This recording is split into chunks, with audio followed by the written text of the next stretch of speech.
Hey, Madam Chair, we're ready to go. Okay, I will start the meeting of the Northborough Housing Authority. Technically, I think, Andy, you're supposed to read this pursuant the governor's statement, or do you want me to read it? You can go ahead and read it. Okay.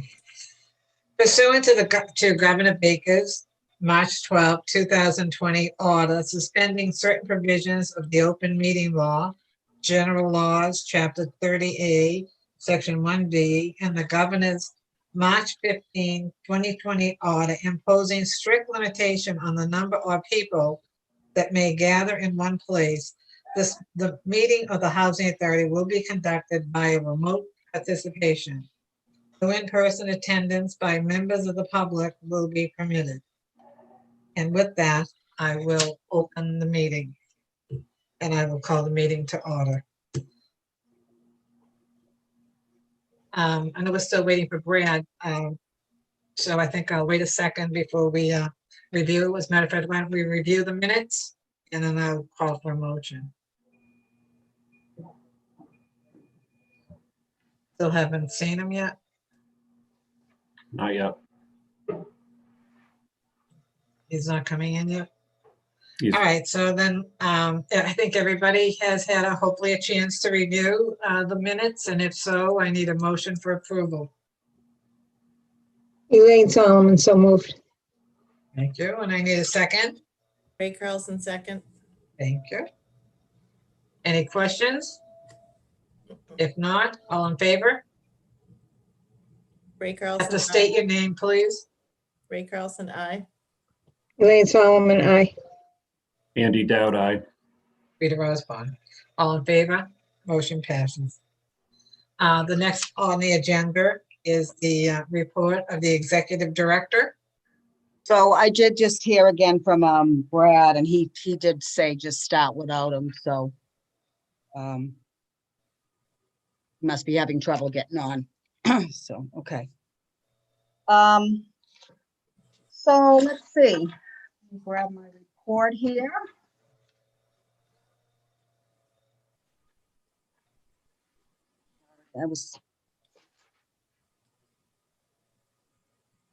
So right now I have 2 vacant units. One I just made an offer on. I think I had told you last month. It was Crestwood Drive, a 3-bedroom that I had pulled. Had to pull a couple of lists, and I had 100 people to screen through, and I finally did I got through all that, and I did make an offer today to somebody. I also just had 1 unit at here at Colonial Village that just opened up right at the end of December, and I'm screening people for that unit right now. So they're going to put the new floor in the community room next week. The guy just dropped off the flooring today. They're planning flooring to be installed. As far as the other projects that I have going on, the front entry modernization here is he's started ordering all his supplies and so forth. Hopefully within a couple of weeks he's gonna start. He had said originally like 4 to 6 weeks. That was a couple of weeks ago. I did finally get the go-ahead from my residents over at 96 Northgate to let the new contractor come in to measure for cabinets, where it was holidays and they weren't too responsive in getting back to me, but they finally did. So hopefully that project will go get underway. We also are starting another project over at East Main Street. They've our group home. They've had some ongoing problems with their heating system. We've put in quite a bit of money over the past couple of years. They have one of those, they have like a split system over there that they have the AC, and they actually have, they believe they have electric heat over there. They pay their own heating bills. We don't pay their heating bills. That's the only problem. They're responsible for their own, but they've had some problems that we've had to replace various parts over there. So right now, we have an architect that's just kind of designed the plans, and they're looking to replace the heating pumps over there and the hot water storage tanks. So that is going to go out to bid. I had been working with DHCD for a while on that, trying to get them to give me, some money for that particular project, because, they do have some money for those kind of heating projects, but they kept saying that it didn't qualify for whatever the reason. So we have put in some money there. I don't know exactly what they're going to give me for this. The construction budget is really only about $30,000, so it's not crazy money.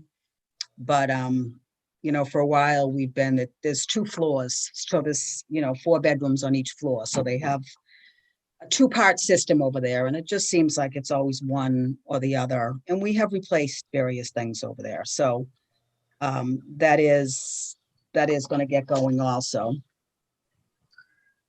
So yeah, things haven't really moved too quickly over this past month, between holidays and whatever else, as far as anything else. But like I said, some of the other projects did wind down, and once this starts, this will be a big one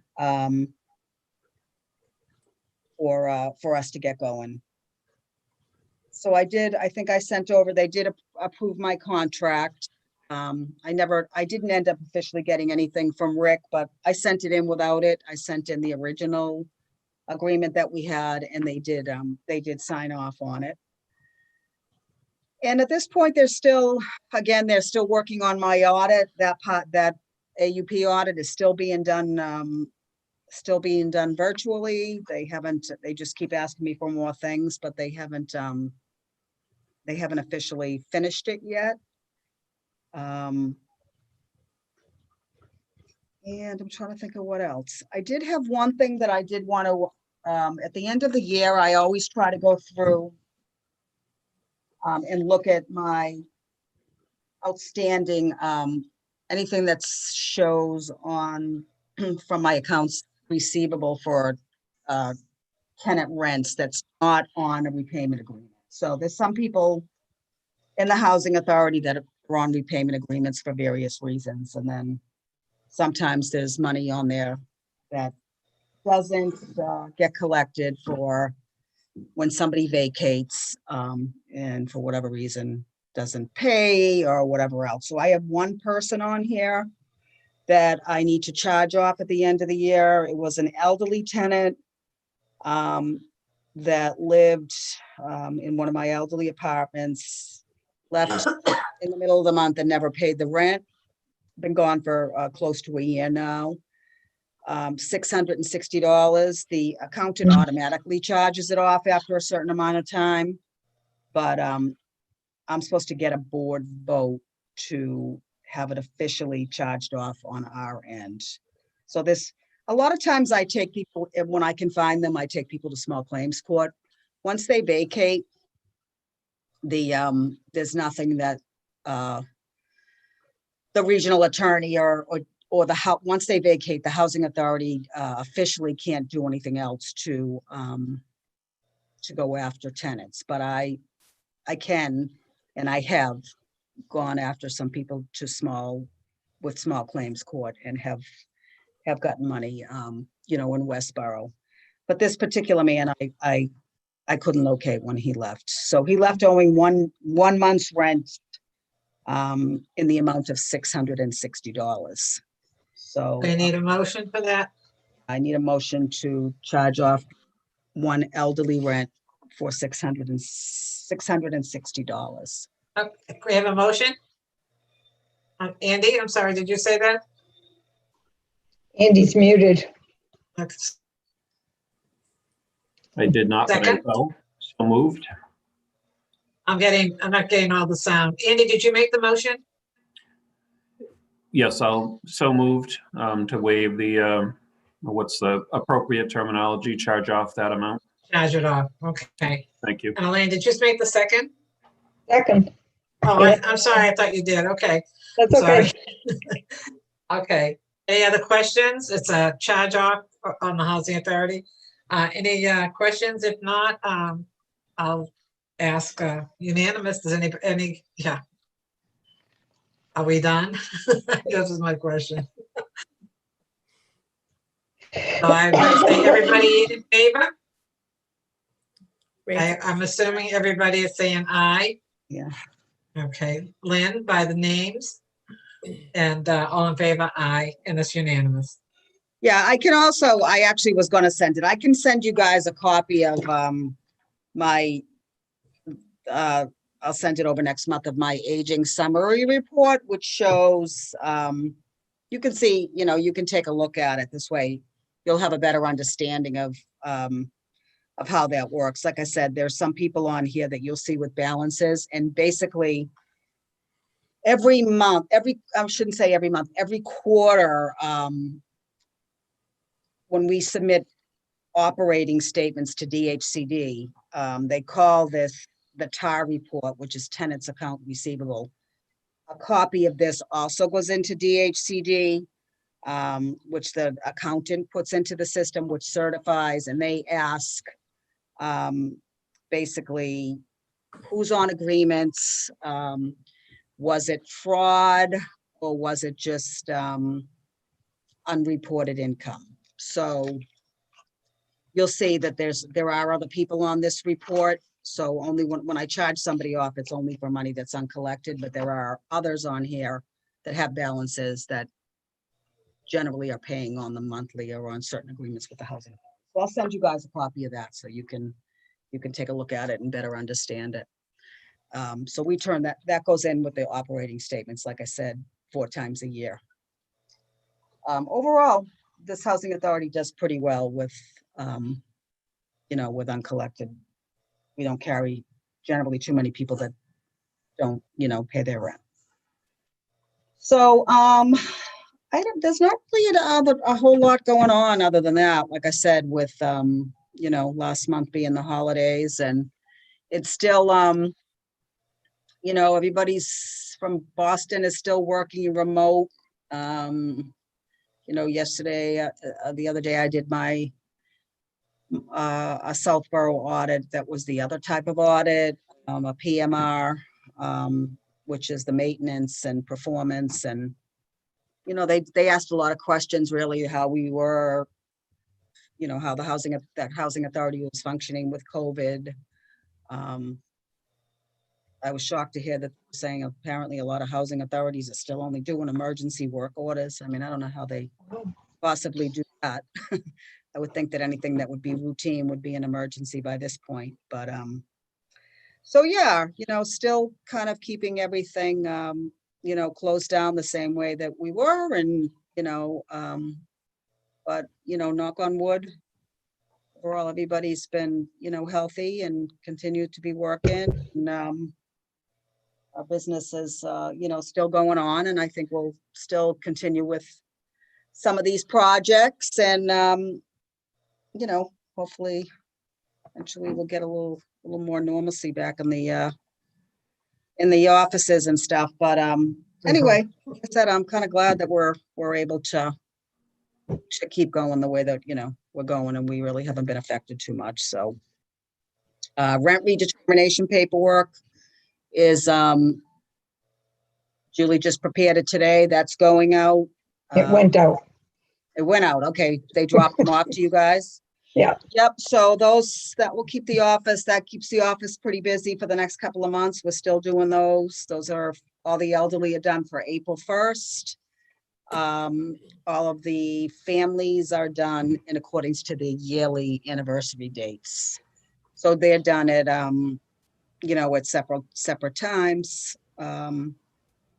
We did do some inspections, but we didn't do all of the inspections in the elderly units during this time with COVID, which DHCD told us was fine. Hopefully in the spring we'll resume, all of the inspections again. So yeah, I think that's pretty much it that I can think of right now. The budget went in, just still, it'll be a little bit of time before I get that back, hopefully that'll all get approved. Shouldn't be a problem. Okay, thank you. Lynn, can I ask a question? Sure. I think it has to do with the vaccination process. Have you heard anything? Do you know if Heritage or Colonial is on a list somewhere, or have you not been told anything yet? No, I mean, I haven't been told anything, I mean, I know they're doing it for nursing homes. I don't know that they're gonna do it in housing, or if it's gonna have to be for people to go through their individual provider. Okay. Maybe the senior center would be able to give us some insight on that. I don't know. Do you know anything, Andy? I don't specifically know anything on that, just that, and my assumption is, residents would be given vaccine opportunities based on age, just like the rest of the population, or if they have underlying conditions. I haven't heard any mention, and I'm on quite a few calls with the health agent, specifically for housing authorities per se. Yeah, But that's what I thought too. I haven't heard anything specifically. I can forward along the recent information that she put out, just kind of the general vaccine rollout info that's out there. I know the state just did one modification, I believe, today or yesterday regarding the age. I think it went from those 75 and older. I think they got bumped up into an earlier part of group 2 before that. So that might help some people a little bit, but I can send that along if you want to share it with tenants. Okay, yeah, that would be good, because a couple have asked me that. But again, I don't have any idea. I haven't heard anything from DHCD, obviously, regarding that,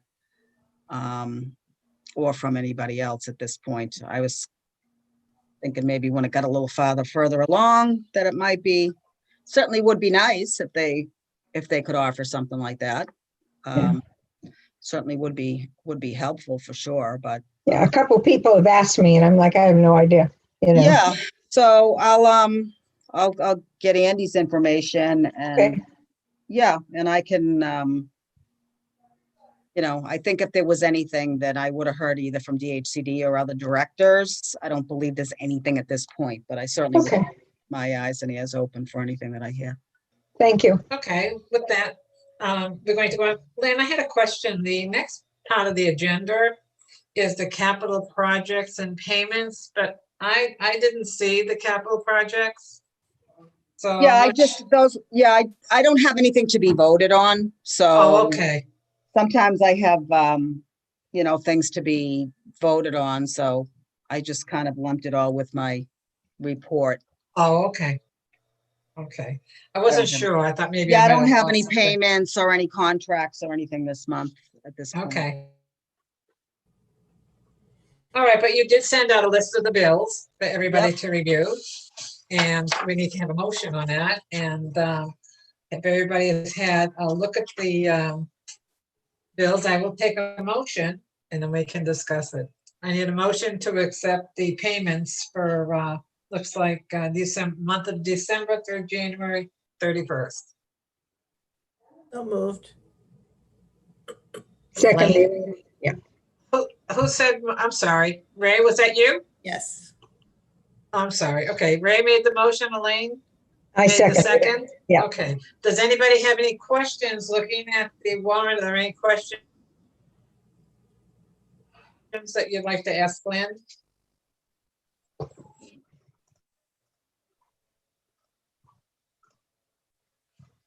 Nobody has any questions? Well, I'm not having any questions, and I will take a vote to accept the payments from 12/3/2020 to 1/31/2021 in the amount of $66,962.82. All in favor? Elaine Solomon, Ray Carlson, Andy Dowd, and Rita Osborne. It's a quicker way to do it. Passes unanimously. Yeah. You're right. Okay, any other business to come before the board? I have one thing. I know, you know how the Housing Authority, generally, the CPC likes to have a member, of the Housing Authority serve on the Community Preservation, Committee. And I don't think we've had anybody in a while. And, Andy said that he would be the representative. So, that Thank you, would Andy. be great. So, Welcome. I think that's awesome. Yeah, it's great. Yeah, Kathy Jubert reached out to me the other I just day. didn't have the time for it. Right. Kathy Jubert had asked if I would consider doing it because they would really like to have a rep from the housing. Yeah, unfortunately, I couldn't do it. So, and I'm surprised that they didn't ask sooner because I haven't been able to do it for a while. So that's great. I'm glad to see someone from the Housing Authority on it. And I think you're a great rep. So go for it. Thank you. It's fine. are they, Any other business to come? do they meet, they just meet at a certain time of year, right, Andy? Do they meet like Yes, certain they times once the applications come in? exactly. I think they had their first meeting last month and they're meeting actually tomorrow night to review all the applications for the current year. So I'll try to attend that. Oh, that's great. That's really good. It's good to see someone on the Housing Authority on there. Yeah, All right. Do you have anybody have anything else? No? The next board meeting is, I don't have my calendar right in front of me. February Of course, it's in 3rd, February. February gonna say. 3rd. Yeah, Okay, the next scheduled meeting, barring any surprises in the month, we will wait, not having a good night. We will meet again on February 3rd, and with that, I'll accept a motion to adjourn the meeting So moved. by Elaine Elaine Solomon. Seconded. A second Second. by Andy Dobbs. All in favor? Aye. Aye. We're all in favor. Tell Brad, I'm sorry he missed the meeting, but we'll catch him next I month. know, I better take him off. I had him listed that he was here. Well, he Okay, tried. I know, he did. All All right, everybody. Thank you, Well, everybody. Have a you. great month, and hopefully we'll see everybody healthy next month. Right, See you all thank later. you. Take care. Thank you. Joe? Bye-bye.